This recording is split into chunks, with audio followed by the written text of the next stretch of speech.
Gardening in the North Island in August might be a bit nippy, but put your swannies on, put your gumboots on. It's a really good time to get out there. Here are a few things you can do in August in the North Island in your garden.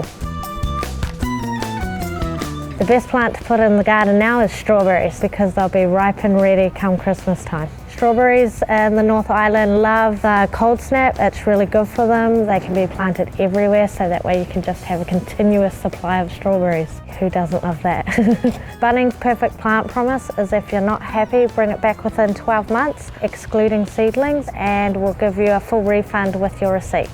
Besides strawberries this month, you should be planting camellias, lavenders, azaleas, and New Zealand's favourite hebes. The veggie seeds you should be doing right now is carrots, beans, lettuce, silver beet, just all your winter veggies. It's also a good time to plant deciduous fruit trees while they're still dormant. In August, we should be harvesting silver beet, spinach, broccoli, Brussels sprouts, cabbage, and celery. There's heaps to do in the garden in August, but we should start off with some pruning.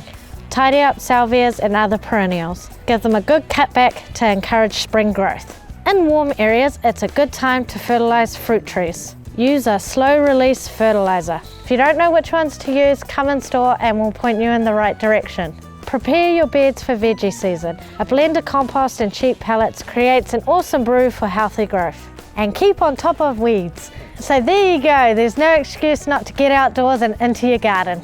And of course, if you have any questions, come and see our expert team at your local Bunnings. Click here for more gardening advice and here to go back to the website.